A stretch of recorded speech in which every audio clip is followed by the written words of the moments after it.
My name is Olivia Bennett, and until 4 years ago, I never thought I'd have to compete for my husband's love with another woman, let alone his mother. I met David Maxwell at my college roommate's wedding, where he was the best man and I was the maid of honor. We locked eyes across the dance floor, and within minutes, he'd asked me to dance. He was charming, successful, and seemed genuinely interested in my work as a graphic designer. When he asked for my number that night, I had no idea I was signing up for the most challenging relationship of my life. The first time I met Eleanor Maxwell, David's mother, she greeted me with a warm smile and a tight hug that felt just a little too rehearsed. "David has told me so much about you," she said, her eyes scanning my features, lingering a bit too long on my brown skin, the result of my black father and white mother. Still, I was determined to make a good impression. That first dinner at her immaculate colonial home seemed to go well, though I noticed how she subtly examined my hands when I passed her the salt, how she asked probing questions about my interesting background, and how she repeatedly mentioned David's ex-girlfriend Stephanie, who apparently came from one of the best families in Connecticut. When David proposed 6 months later, I was overjoyed, and though Eleanor's congratulations seemed strained, I chalked it up to the normal adjustment of a mother seeing her only son commit to someone else. On our wedding day, I overheard her whisper to David, "You can still back out, you know." But when I confronted him later, he insisted I'd misheard. After the wedding, we found a beautiful colonial house just 15 minutes from downtown. Because my credit score was better, we put the deed solely in my name, planning to add David after he cleared up some old debt. When Eleanor came to see the house, she nodded approvingly at the crown molding and hardwood floors, but referred to our purchase as a temporary arrangement, with a knowing smile at her son. I remember feeling a chill despite the summer heat that day. Over the following months, David's reassurances that his mother was just old-fashioned and needed time to adjust began to ring hollow as her subtle jabs became more frequent and her interference more brazen. I never imagined that house would become the battlefield for my marriage's survival, or that one day I'd be helping my husband pack his bags to leave it, not because I wanted him gone, but because he couldn't choose between his wife and his mother. And I could no longer pretend that was a choice any husband should have to make. The first year of our marriage was mostly blissful. David and I spent weekends stripping old wallpaper, painting rooms in colors we both loved, and making that beautiful colonial house our home. We hosted dinner parties for friends, planted a small garden in the backyard, and talked about which bedroom would make the perfect nursery someday. But like a shadow that gradually lengthens as the sun sets, Eleanor's presence in our marriage grew more pronounced and problematic. It started with the Sunday dinners at her house, a tradition David insisted we continue after the wedding. At first, I didn't mind. The food was good, and I genuinely wanted to build a relationship with my mother-in-law. But those dinners became increasingly uncomfortable as Eleanor used them to subtly interrogate me about my family background. "And where exactly is your father's family from originally?" she'd ask with a smile that never reached her eyes. "What an unusual blend of features you have, dear. I can hardly tell what you are." When I expressed my discomfort to David during the drive home, he'd sigh and say, "Mom just wants to know you better, that's all. She's curious about your background because it's different from ours." Then he'd add, "She's from a different generation. Liv, please try to understand." I tried. God knows I tried. But understanding became harder when Eleanor accidentally referred to me as the help at a family reunion. I was bringing out a tray of appetizers when I overheard her telling David's aunt, "The help has arrived with the hors d'oeuvres," only to quickly correct herself with a tinkling laugh when she saw my frozen expression. "I mean, Olivia! Silly me!" David witnessed the whole thing, but later told me I was being too sensitive when I brought it up. The real eye-opener came when I discovered a framed family tree in Eleanor's study while looking for a bathroom during another Sunday dinner. The elaborate document traced the Maxwell family back to the Mayflower, with little notations about pure bloodlines and distinguished heritage scattered throughout. My stomach knotted as I noticed how many branches ended with red lines through names that sounded Italian, Irish, or Jewish, while others continued with proud, straight lines. I didn't need a historian to decode the implications. Meanwhile, Eleanor's calls to David increased in frequency and duration. She'd call him during our dinner, during movies, even during private moments, and David always answered, stepping away with an apologetic shrug. "It could be an emergency," he'd say, though it never was. Our first major argument erupted when we came home from a weekend getaway to find that Eleanor had redecorated our guest room with family heirlooms and antique furniture. "Surprise!" she'd exclaimed when we walked in, showing off the heavy mahogany, bed, and ancestral portraits she'd installed without permission. This room needed a touch of family history.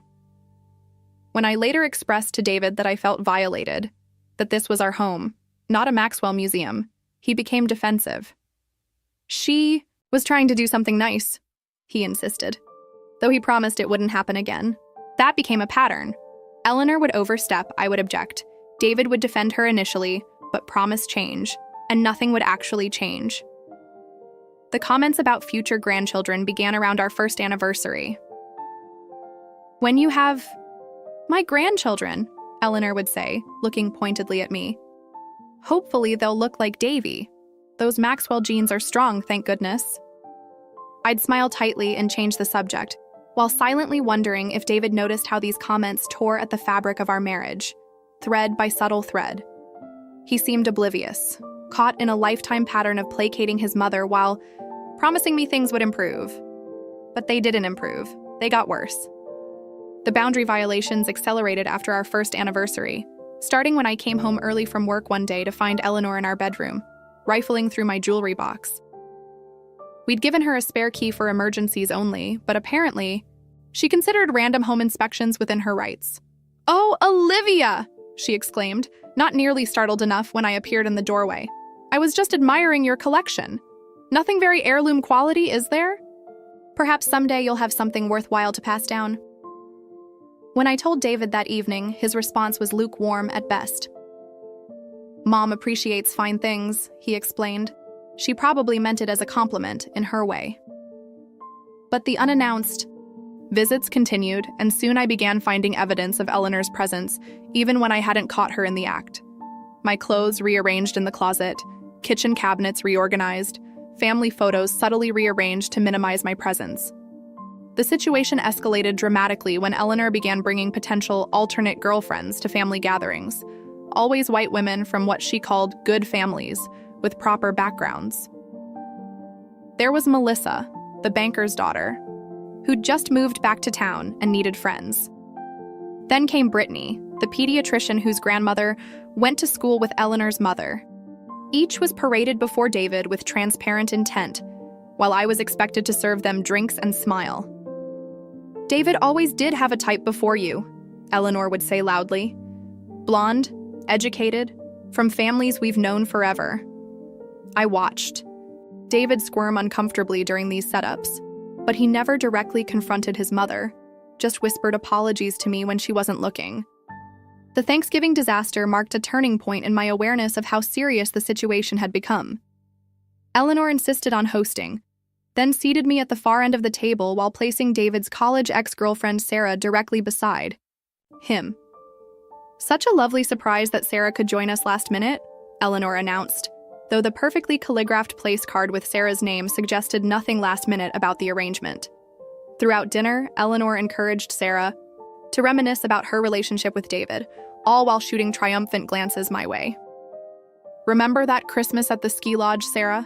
You two were so perfect together on the slopes." My food turned to ash in my mouth as David failed yet again to establish any meaningful boundary with his mother. Eleanor's criticism of my domestic abilities intensified in parallel with these matchmaking efforts. Nothing I did met her standards. My cooking was interesting, but not what David is used to. My housekeeping was casual rather than thorough, and my career ambitions were selfish. "David needs a woman who puts family first," she'd say within his earshot. "Someone who understands that a man's home should be his castle, not his wife's art project." The mail tampering began subtly. An opened credit card bill here, a suspiciously resealed letter there, until I caught Eleanor red-handed, steaming open an envelope addressed to me. "Just checking for important family business," she explained without a hint of shame. "David sometimes misses important details." During this confrontation, she let slip that she knew the house deed was solely in my name. A temporary oversight. "I'm sure," she said with steel in her voice, No son of mine would allow his birthright to be controlled by his wife. The final escalation came with the late-night phone calls.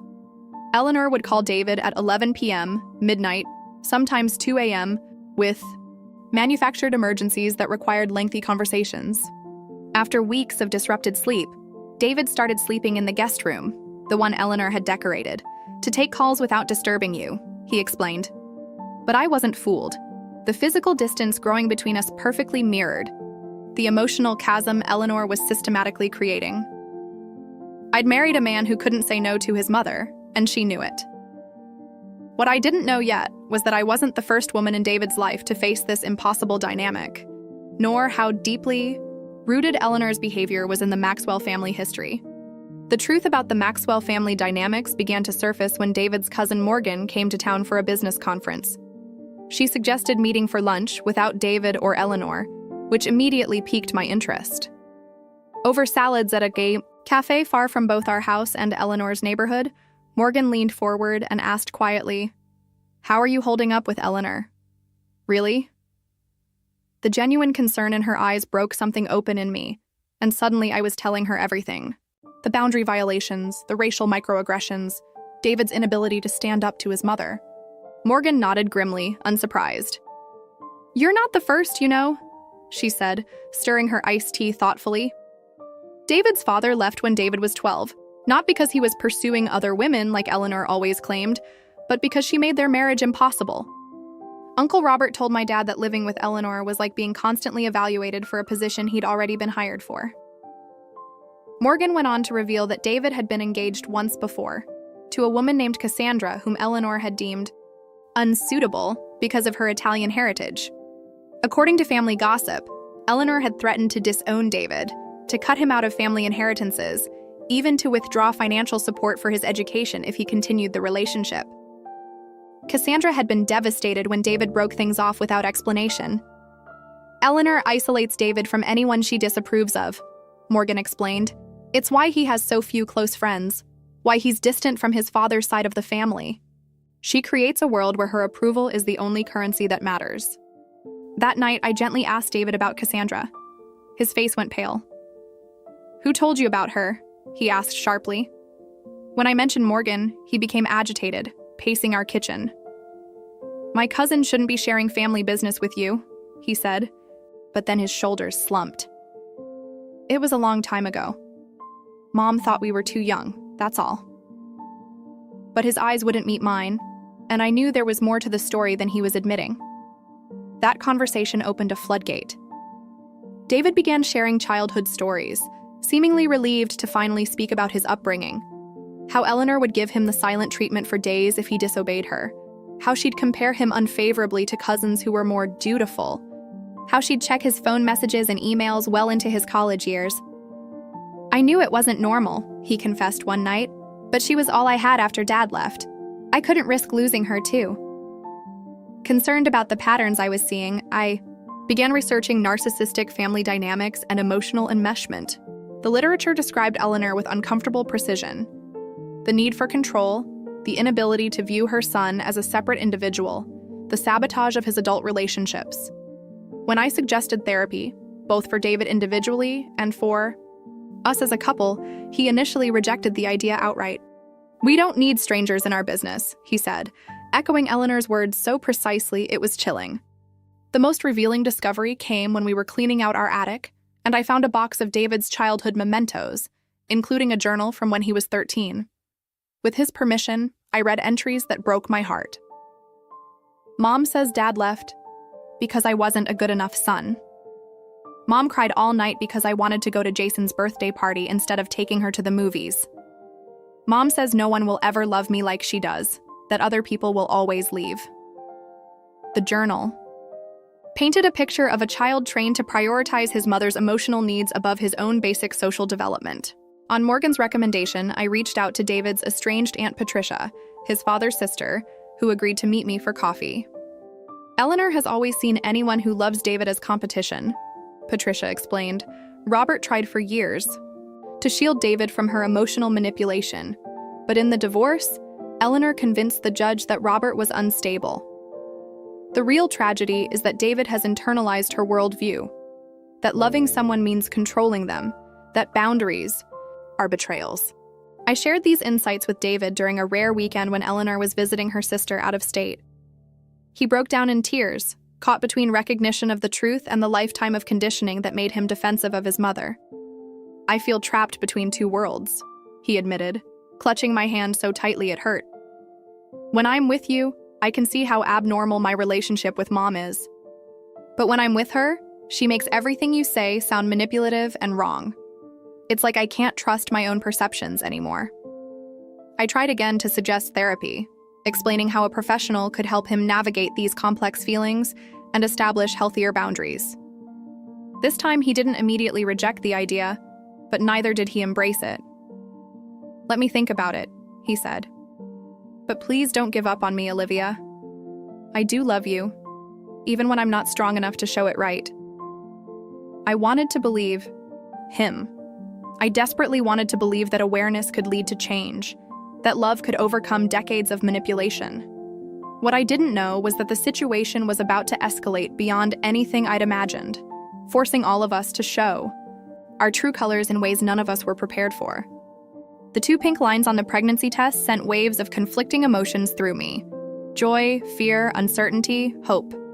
David and I hadn't been actively trying for a baby, but we hadn't been preventing it either, despite the growing tensions with Eleanor. When I showed David the test, his reaction was everything I could have wished for: pure, unadulterated happiness. He picked me up and spun me around our kitchen, peppering my face with kisses. "We're going to be parents," he kept saying, his eyes bright with tears. For that moment, at least, all the Eleanor drama faded into the background, but reality crashed, back when David anxiously brought up telling his mother. "Maybe we should wait until after the first trimester," he suggested, his joy already tempered by apprehension. "Mom can be a bit intense about big news." I agreed to wait, partly for traditional reasons and partly to postpone the inevitable storm. However, at 8 weeks, morning sickness hit me hard, forcing me to work from home most days. Eleanor, with her penchant for unannounced visits, found me retching in our bathroom one Tuesday morning. "Food poisoning," I tried to explain weakly, as she stood in the doorway, her eyes narrowing suspiciously. "Or perhaps a more permanent condition," she replied, her voice dripping with false sweetness. "David and I had a little chat yesterday about family planning. He never mentioned you were already expecting." Her use of the word "already" carried unmistakable implications.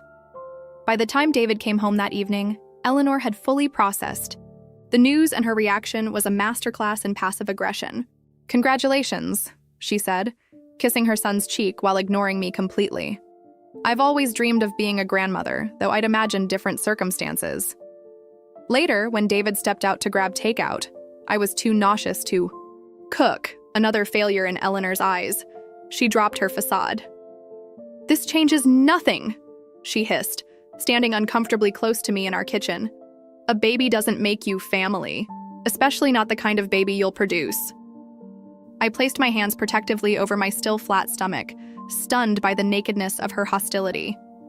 When I told David what she'd said, he insisted I must have misinterpreted her meaning. "Mom's been talking about grandchildren for years," he reasoned. "She's probably just processing the news." But Eleanor's actions spoke louder than any words. Her drop-ins increased dramatically, often coinciding with my worst bouts of morning sickness. She'd arrive with traditional family remedies, foul-smelling teas and tinctures that invariably made me sicker. These helped generations of Maxwell women, she'd insist when I politely declined. But perhaps your body is just different. The baby registry became another battleground. I'd spent hours researching safe, eco-friendly baby products, only to discover Eleanor had accessed our registry online and deleted most of my selections, replacing them with antique items that didn't meet current safety standards. "The family Cradle has rocked Maxwell babies for 6 generations," she announced proudly. "No plastic Chinese bassinet could compare." When I reinstated my original choices, explaining modern safety guidelines about infant sleep, Eleanor launched a campaign of misinformation to the extended family. "Olivia doesn't want any Maxwell traditions for her baby," she told anyone who would listen. She's concerned about the baby's health and appearance.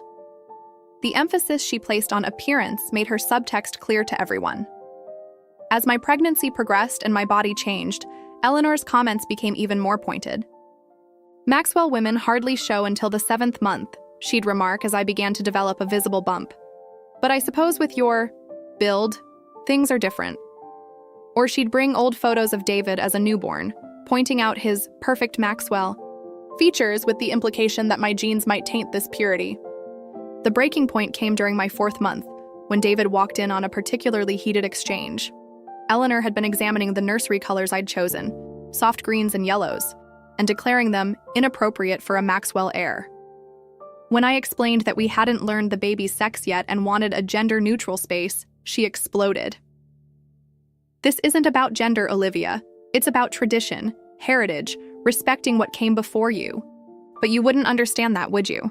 You're too busy ruining the bloodline my family has maintained for generations." David froze in the doorway, his face a mask of shock as he heard his mother's words.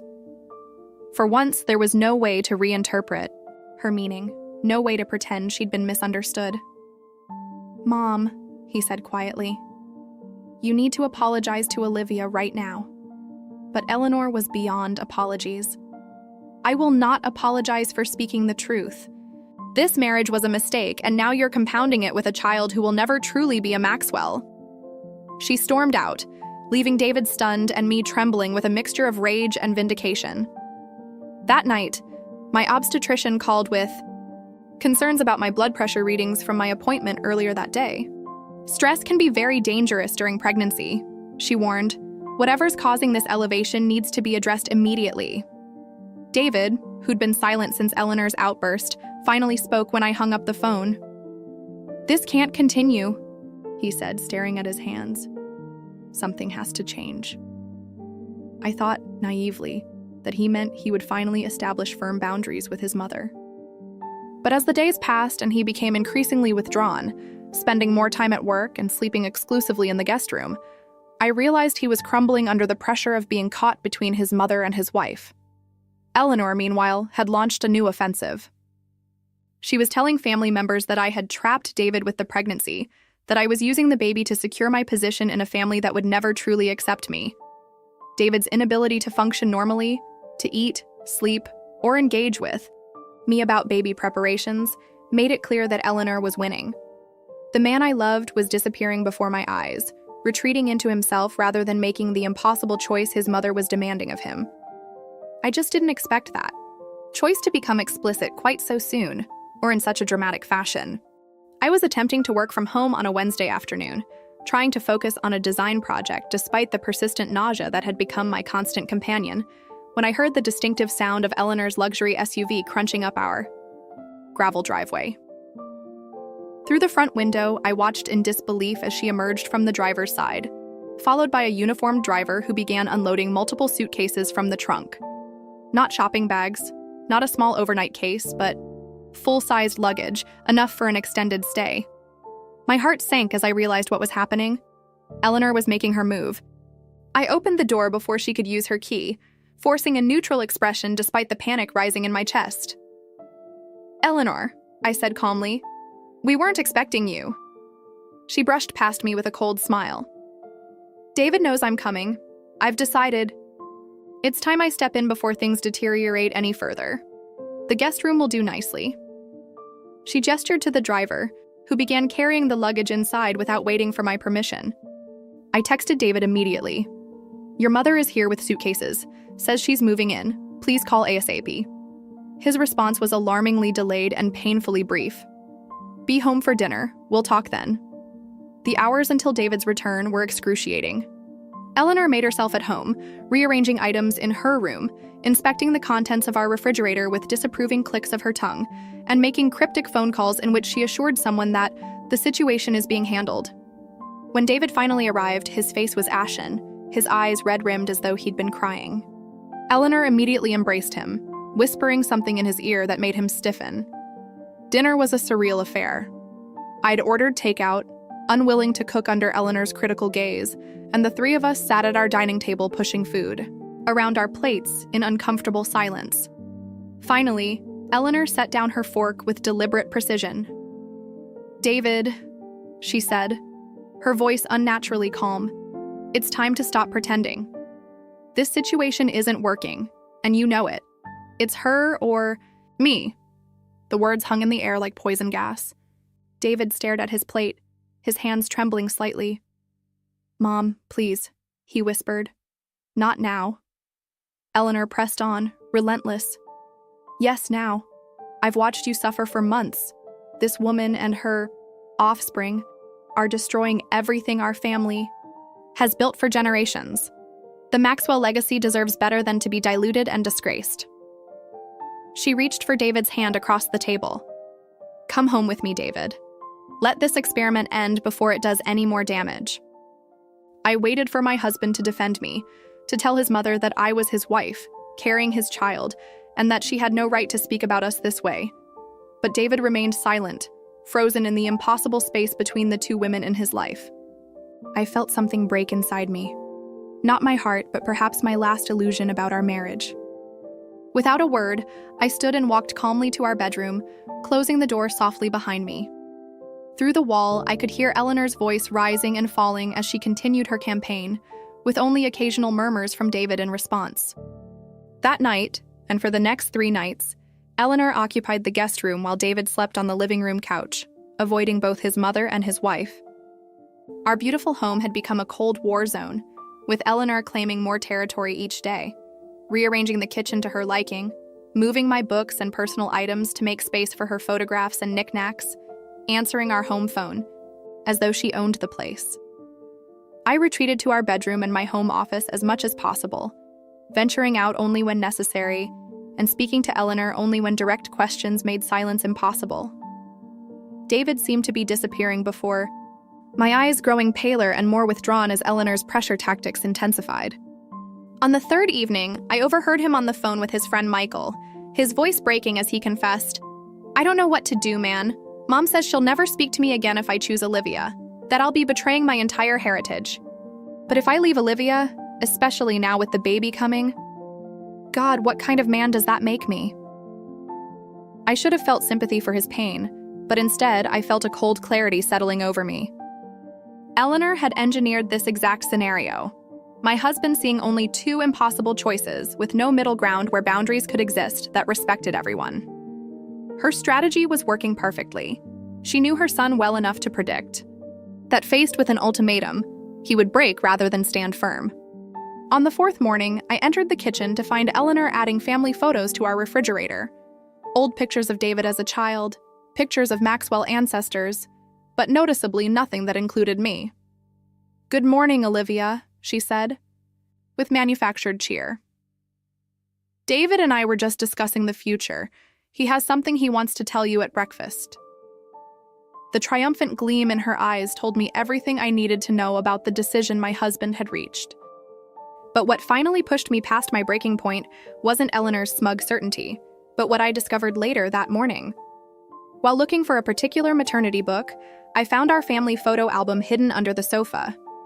Opening it, I saw that Eleanor had been systematically altering it, removing photos of me alone, inserting old pictures of David with former girlfriends, and most disturbingly, taking the ultrasound image of our baby that we'd taped to one page and drawing a Maxwell family crest over it.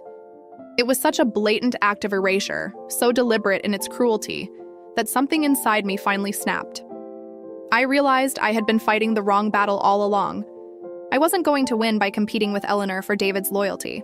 That was a game rigged from the start by decades of emotional manipulation. The only way forward was to stop playing entirely and reclaim my power to choose for myself.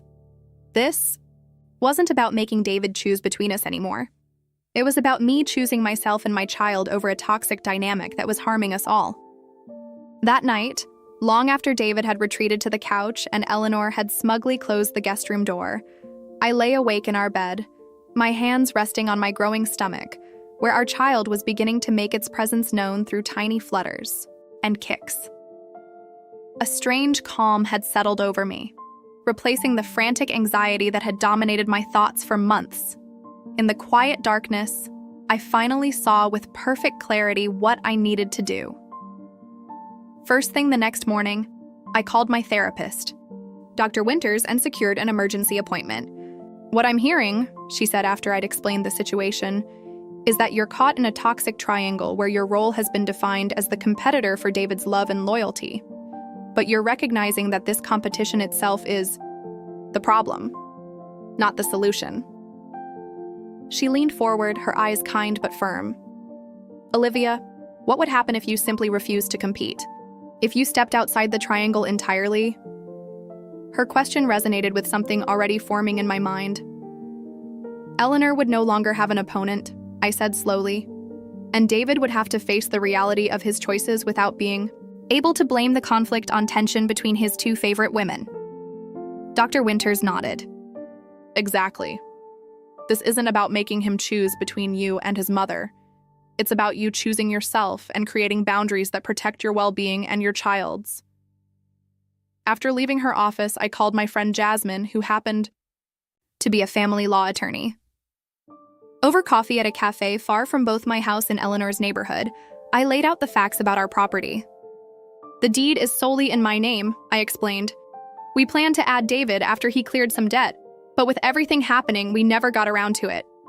Jasmine confirmed what I'd suspected. Legally, the house was mine alone. Without his name on the deed, and with no documentation showing he contributed to the down payment, David has very limited claim to the property, she explained. "But Olivia, are you sure you want to go this route? Property disputes can get ugly, especially with a baby on the way." I sipped my decaf tea, feeling strangely peaceful despite the circumstances. "I'm not looking to punish David," I told her.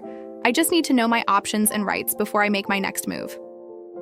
Next, I met with my obstetrician, Dr. Chen, who didn't mince words after checking my blood pressure again. "This level of stress is dangerous for both you and the baby," she warned. "I don't care how you do it, but you need to resolve this situation quickly, or I'll be considering bed rest and medication." With medical urgency adding to my resolve, I spent the afternoon at the bank, opening new accounts in my name only and transferring my personal savings from our joint account, leaving David's contributions untouched. I wasn't trying to hurt him financially, just ensuring my own security.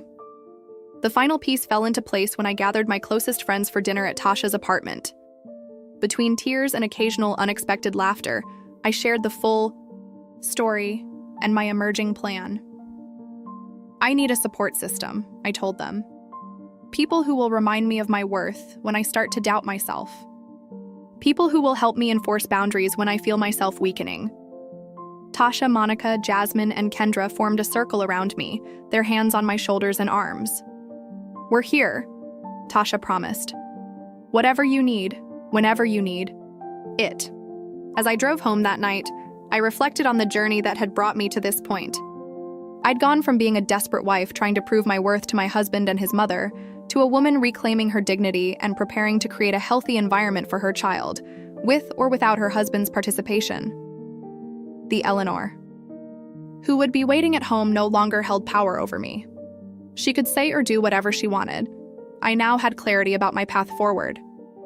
When I arrived, I discovered that Eleanor had moved more of her belongings into our home during my absence, including her prized antique vanity that now dominated the upstairs hallway. Normally, this invasion would have sent me into a spiral of frustrated helplessness. Instead, I simply walked past it to our bedroom, where I prepared the smaller guest room as a potential sleeping space for myself if needed. I wasn't going to displace David from the couch. I wanted him to feel the full discomfort of the situation he'd allowed to develop. In our bedroom, I gathered some of David's remaining clothes and personal items, neatly folding them and placing them in a storage bin. Not packing them away completely, but creating a physical representation of the emotional distance that now existed between us. As I worked, I felt none of the desperate grief I'd expected. Instead, a surprising sense of empowerment filled me. I was no longer waiting for David to choose me over his mother. I was choosing myself, creating boundaries that would protect me and my child regardless of what David decided. It wasn't about winning anymore. It was about refusing to play a game designed for me to lose. When I finally lay down to sleep, one hand resting protectively on my belly, I felt the baby move as if in confirmation. We would be okay, this little one and I. We deserved peace and respect, and I was finally ready to demand both, without apology or compromise. The confrontation that had been brewing for months would come to a head tomorrow, but for the first time, I wasn't afraid of it. I was ready. The next morning dawned with an almost eerie sense of inevitability.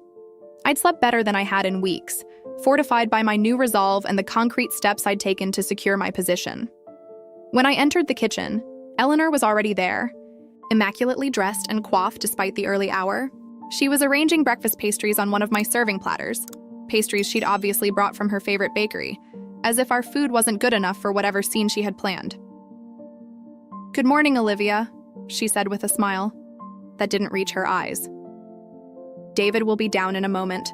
We have something important to discuss with you."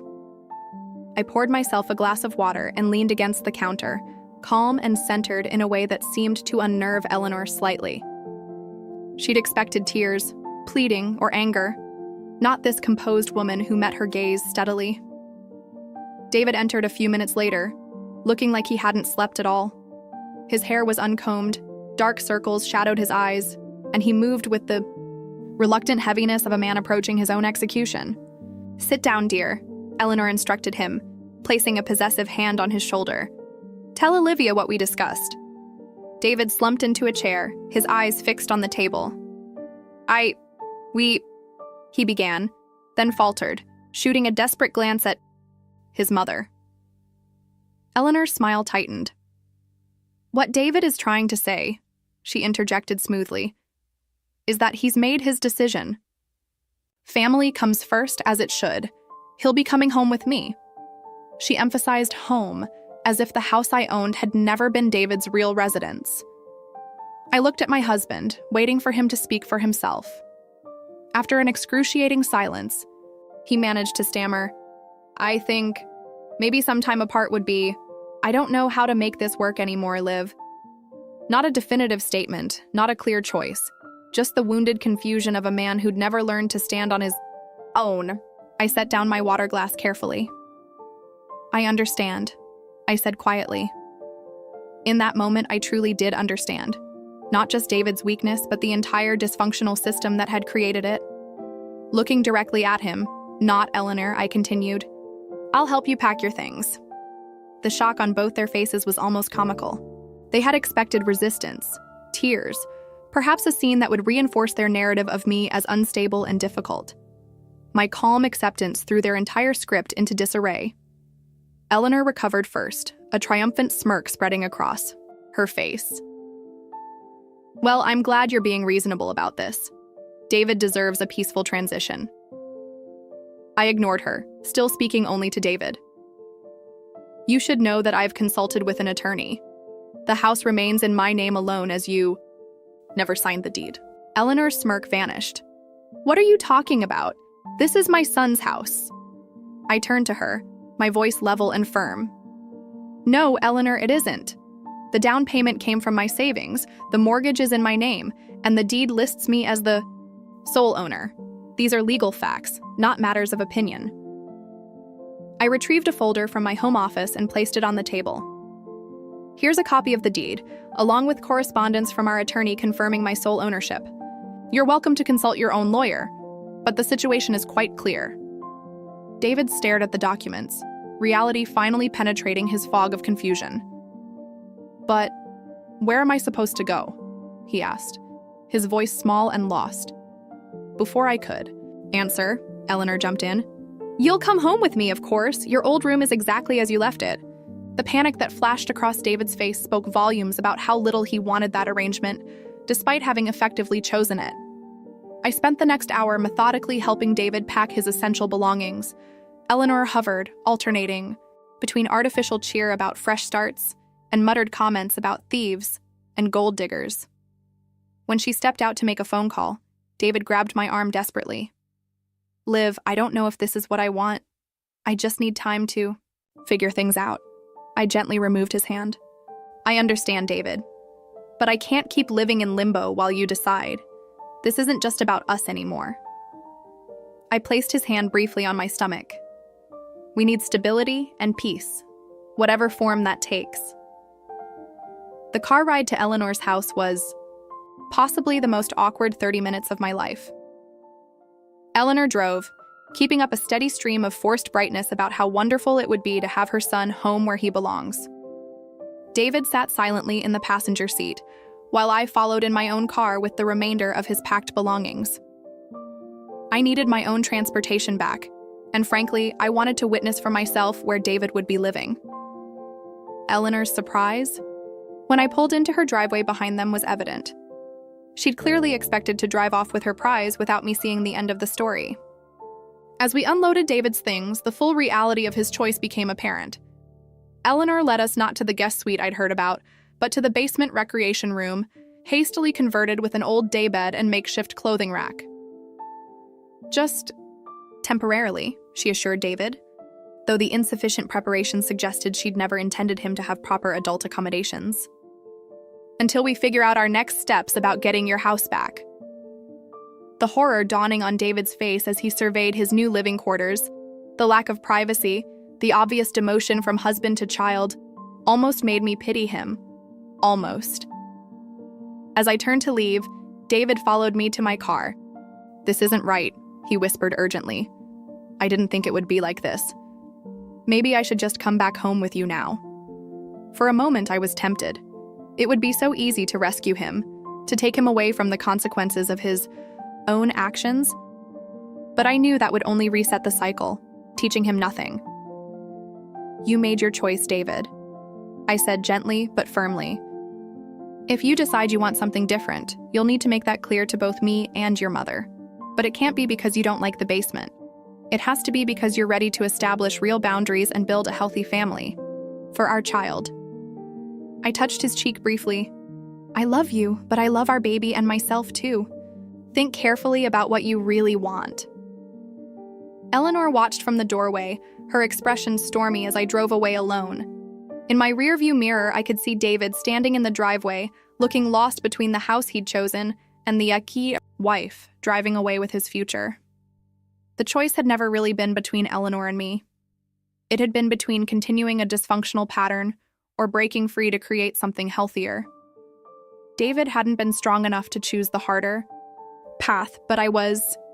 The first week alone in our house, now truly my house, was a strange mixture of loneliness and liberation. The silence that greeted me each evening was both deafening in its emptiness and peaceful in its freedom from tension. No more walking on eggshells, no more intercepting Eleanor's unannounced visits, no more watching my husband shrink smaller under his mother's manipulation. Just me, my growing baby, and the space to breathe without judgment. I threw myself into transforming David's office into a nursery, a tangible symbol of moving forward regardless of what happened with our marriage. I painted the walls the soft green I'd always wanted, assembled the crib I'd selected, and hung colorful artwork that celebrated diversity and strength. Each brushstroke and nail felt like an act of reclaiming my home and my future. On the third day after David moved to Eleanor's basement, the texts began. "The basement flooded last night," read the first one. Then, "Mom rearranged all my clothes and threw out my favorite sweatshirt." And later, "She accidentally opened my mail from work." I responded with brief sympathy, but refused to be drawn into detailed conversations that might blur the boundaries I'd established. When he asked if he could crash at the house for just one night because Eleanor had planned a dinner party and wanted to use the basement, I gently but firmly declined. "I think consistency is important right now," I wrote back, "especially with the baby coming." Eleanor's attempts to contact me followed a predictable pattern of escalation. First came angry voicemails accusing me of stealing family property and manipulating David through pregnancy. When these produced no response, she switched to official-sounding emails threatening legal action, which my attorney friend Jasmine assured me had no merit. The final phase was perhaps the most surprising. Tearful messages about wanting to be part of her grandchild's life and healing the family for everyone's sake. I saved them all but answered none. My silence was not spite, but self-protection, creating space for genuine change if it was going to happen. An unexpected alliance formed during this period with David's cousins Morgan and Tyler, and eventually his Aunt Patricia. They reached out individually at first, checking on my well-being, then began dropping by with meals, baby clothes, and much-needed company. Eleanor's behavior has divided this family for decades, Aunt Patricia told me over tea in my kitchen. Many of us have been waiting for someone to finally stand up to her. Through them, I heard about David's slow awakening. Apparently living under Eleanor's roof as an adult was opening his eyes in ways years of marriage to me had not. The controlling behavior he'd always defended as mom being mom became impossible to ignore when directed at him 24 hours a day. The turning point came about 3 weeks after our separation. According to Morgan, who witnessed it, Eleanor had organized a family dinner and spent the evening referring to me as David's temporary mistake, while discussing how they would reclaim the Maxwell family home once his real family was established. David, finally pushed beyond his breaking point, had stood up in the middle of the meal. "Enough," he'd said quietly but firmly. "Olivia is my wife, the mother of my child, and the woman I love. This ends now." He'd walked out, spent the night at a hotel, and the next morning had called a therapist whose number I'd given him months earlier. I learned this not from family gossip but from David himself, who sent a lengthy email acknowledging his failure to establish boundaries and his determination to work on himself regardless of whether I took him back. "I don't expect forgiveness," he wrote, "but I want you to know I'm finally doing the work I should have done years ago." He closed by asking if I would consider meeting with him and his therapist, when and if you feel ready. I didn't respond immediately, letting his words settle within me and consulting with my own therapist about healthy next steps. Throughout this period, I continued focusing on my own growth and preparation for motherhood. I reconnected with design. Clients I'd neglected during the worst of the Eleanor drama, joined a prenatal yoga class where I made friends with other expectant mothers, and created a detailed birth plan with my doctor that emphasized my autonomy and well-being. The nursery was completed, a will and trust established for my child's security, and a support system of friends organized for after the birth. If David returned to our lives, it would be as an addition to an already complete picture, not as the missing piece without which we couldn't function. Eleanor's attempts to contact me grew increasingly desperate as her control over David visibly weakened. She even appeared on my doorstep one rainy afternoon, oscillating between threats and pleading. I didn't invite her in, speaking to her calmly through the barely opened door. "I'm not keeping David from you, Eleanor," I told her. "Your relationship with your son is between the two of you. But my home and my child will only welcome people who can show basic respect for boundaries and diversity." She left in tears, but the encounter strengthened rather than weakened my resolve. After 6 weeks of separation, daily therapy, and what appeared to be genuine work on his part, David asked if we could meet at a neutral location, a coffee shop where we'd had one of our first dates. He looked both better and worse than when he'd left. Thinner and more tired, but with clearer eyes and a straightness to his posture that hadn't been there before. "I've rented an apartment," he said after our initial awkward greetings. "I'm not going back to Mom's regardless of what happens with us." He slid a key across the table. "This is your copy, not because I expect anything, but because I want you to know you and the baby will always have a safe place if you need it." It was a small gesture, but significant, an acknowledgement of my autonomy and a step toward rebuilding trust. We talked for nearly 3 hours that day, about everything and nothing. I didn't agree to reconciliation, but I did agree to co-parenting counseling to establish healthy patterns before our child arrived. It was a beginning, not an ending, a cautious step toward a future that might include David in some capacity, whether as husband or co-parent. What had started as a painful ultimatum had transformed into something unexpected, an opportunity for genuine growth and change for all of us. The path forward wasn't clear yet, but for the first time it felt like we were creating it ourselves, not following Eleanor's poisonous script.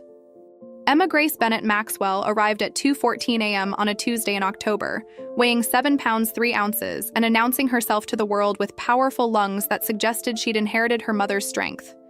David was present for the birth, having earned that privilege through months of consistent therapy, respectful boundaries, and genuine effort to rebuild trust. He wept when he held his daughter for the first time, whispering promises that he would protect her in ways he'd failed to protect me.